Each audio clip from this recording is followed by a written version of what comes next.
As an endocrinologist, one of the most confusing situations I hear from adults over 60 is this. They eat a very light dinner, sometimes almost nothing at all, yet they still wake up feeling drained, dry-mouthed, and disappointed by a high morning blood sugar reading. Many people immediately assume they failed at their diet or made a poor choice the day before. In real life across the US, I see this pattern again and again, and the truth is far less about willpower and far more about how the aging body reacts to stress. After 60, going to bed with too little food often sends the wrong signal to the body. Instead of interpreting it as good control, the body reads it as risk. During the night, when there is no incoming fuel, the brain's priority is protection. It quietly instructs the liver to release stored sugar into the bloodstream to make sure vital organs have enough energy. This happens even if you ate clean, avoided sweets, and followed every rule you were taught. In younger adults, insulin can usually move that extra sugar out of the blood efficiently. In older adults, insulin works more slowly, and muscles don't absorb sugar as quickly. The result is that sugar lingers in the blood until morning. That is why many people wake up with fasting numbers 15 to 30 milligrams per deciliter higher than they expected and feel frustrated before the day even begins. What makes this especially hard is that the symptoms feel personal. People notice shaky legs, foggy thinking, or low energy and blame themselves. But this reaction is not a failure. It is a normal survival response of an older body. Skipping or severely shrinking dinner may feel disciplined, but it often creates overnight stress that pushes blood sugar up. Understanding this removes guilt and opens the door to a better approach. For people over 60, the goal is not to eat less at night, but to eat in a way that helps the body feel safe enough to rest. When the body feels secure, mornings become steadier, energy improves, and blood sugar readings make a lot more sense. I often explain to my patients over 60 that poor sleep does not simply mean less rest. It places the body into what I call a false stress state. Even when you are lying quietly in bed, many older adults tell me they fall asleep easily but wake up several times during the night. Or they wake at 3 or 4 a.m. and cannot drift back off. They usually dismiss this as normal aging. In reality, broken or shallow sleep sends confusing signals to the body, especially to the systems that regulate blood sugar. When sleep is deep, the body naturally shifts into repair mode. Insulin works more smoothly, muscles become more responsive to sugar, and the liver slows its release of glucose. But when sleep is light or interrupted, the brain misinterprets the situation as danger or alertness. It quietly activates stress hormones that prepare the body to stay ready, even though there is no real threat. This false stress response has a direct impact on blood sugar. Stress hormones signal the liver to release extra glucose into the bloodstream to provide quick energy. In a younger body, insulin usually handles this extra sugar without much trouble. After 60, insulin response is slower and less precise. Sugar released at night is not cleared efficiently and continues circulating for hours. By morning, fasting blood sugar may be 10 to 20 milligrams per deciliter higher, even if no food was eaten. This is why many people wake up tired, thirsty, or mentally foggy and feel confused about their numbers. What makes this especially challenging is that this process can repeat night after night. A few hours of poor sleep may not seem serious, but repeated shallow sleep trains the body to remain in a low-grade alert state. Muscles become less sensitive to insulin, the liver becomes more active at night, and morning readings become unpredictable. Many people respond by eating less, worrying more, or pushing harder during the day. unfortunately. That only adds to the stress load and worsens the cycle. In daily American life, I see this pattern often in older adults who are careful, responsible, and routine-driven. They avoid sugar, eat early, and still wake up feeling off balance. The missing piece is understanding that sleep quality matters just as much as food choices. When sleep is protected, the body no longer feels the need to defend itself overnight. Stress hormones settle, insulin regains some effectiveness, and blood sugar stabilizes more naturally. Improving sleep is not about sleeping longer. It is about sleeping calmly enough for the body to feel safe. When that happens, mornings become clearer, steadier, and far less frustrating. One of the most important shifts I help people over 60 understand is that their body is not broken. It is simply slower. After this age, insulin does not disappear, but it no longer responds with the speed it once did. Many of my patients remember a time when a short walk, a lighter meal, or skipping dessert would quickly bring blood sugar back down. When those same strategies stop working, they often feel confused or discouraged. The reality is that after 60, insulin handles sugar in a very different way. And expecting the body to react like it did at 40 only creates frustration. Insulin's job is to help move sugar from the blood into the muscles, where it can be used for energy. As we age, muscle mass naturally declines. Even in people who stay active, less muscle means fewer storage spaces for sugar. On top of that, aging muscle cells respond more slowly to insulin's signal. Sugar does eventually move into the cells, but it takes longer, especially during quiet periods like nighttime and early morning. This delay is why fasting blood sugar can remain elevated even when eating habits are careful. This slower process becomes most noticeable overnight.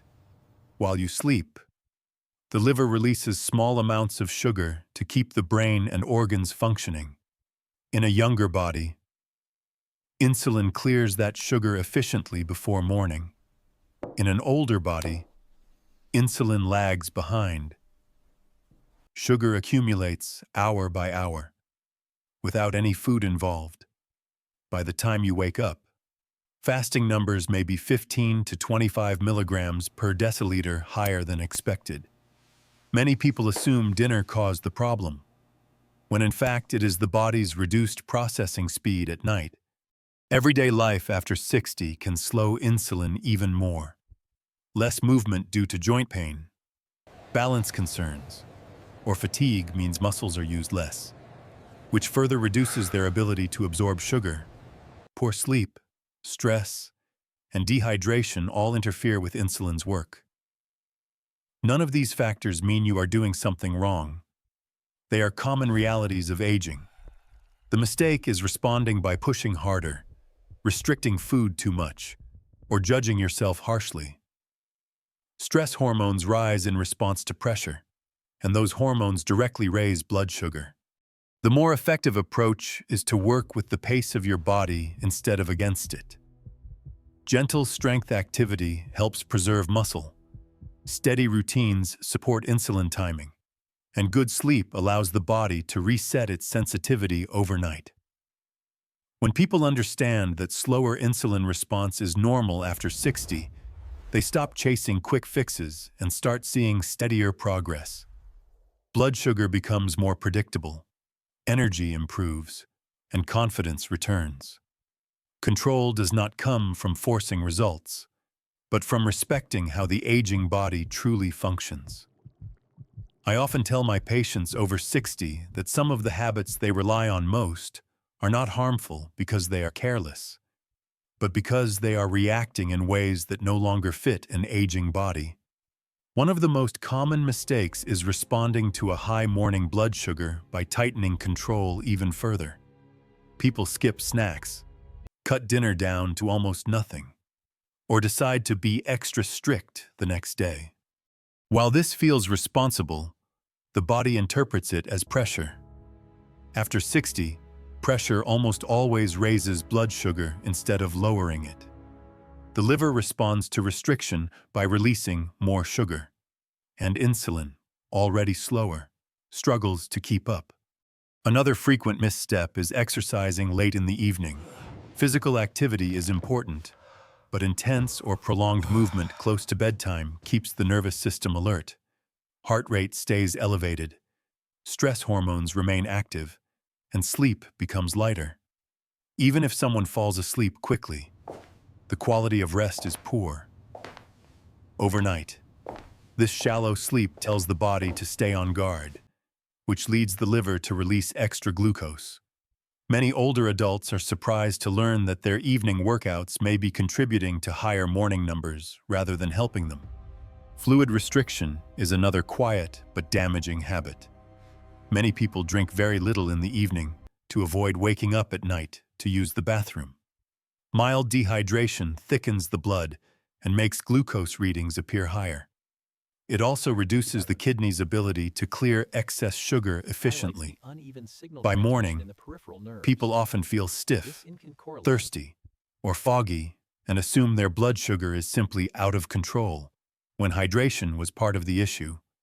Perhaps the most harmful mistake is emotional. When numbers are higher than expected, many older adults immediately blame themselves. They feel frustrated, worried, or ashamed. This emotional response triggers stress hormones that directly push blood sugar higher.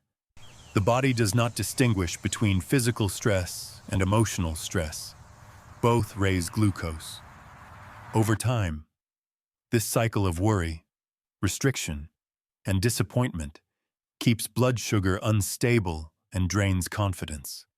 What truly helps is shifting from reaction to understanding. After 60, the body responds best to calm signals, not punishment. Balanced evening meals, earlier exercise, steady hydration, and a gentle wind-down routine reduce overnight stress. Just as important is learning to see blood sugar readings as information, not judgment. When older adults stop reacting with fear and start responding with steadiness, the body settles. Blood sugar becomes more predictable, sleep improves, and mornings feel less like a struggle. The goal is not perfect numbers, but a body that feels supported rather than pressured. I encourage adults over 60 to think of sleep not as downtime, but as an active tool for blood sugar control. At this stage of life, the body responds better to calm than to force. And nighttime is when that calm can either be protected or disrupted. When sleep is steady and deep enough, the body naturally lowers stress signals. The liver eases its sugar release, and insulin works with less resistance. When sleep is broken or rushed, the opposite happens. The key is learning how to use the evening hours to guide the body into repair mode instead of alert mode. This starts with a predictable rhythm. Going to bed and waking up around the same time each day trains the body to expect rest. Consistency matters more than perfection. Eating dinner earlier in the evening, ideally about 3 hours before bed, gives digestion time to settle and reduces nighttime discomfort. Avoiding the extremes of overeating or going to bed hungry helps the body feel safe enough to let go. Gentle hydration earlier in the evening supports circulation and kidney function without increasing nighttime disruptions. Small choices like dimming lights after sunset, lowering noise, and stepping away from emotionally charged content send powerful signals to the brain that it is time to slow down. These signals lower stress hormones that would otherwise tell the liver to keep releasing sugar. Sleep also restores how tissues respond to insulin. During deeper sleep, muscles become more receptive to glucose. Nerves calm, and balance improves. Many older adults notice that when they protect their sleep. They wake up steadier on their feet, clearer in their thinking, and less rushed in the morning. This is not coincidence. It is the result of a body that had time to reset overnight. Using sleep as a tool also changes the emotional relationship with blood sugar. When people stop checking numbers late at night and start prioritizing rest, anxiety drops.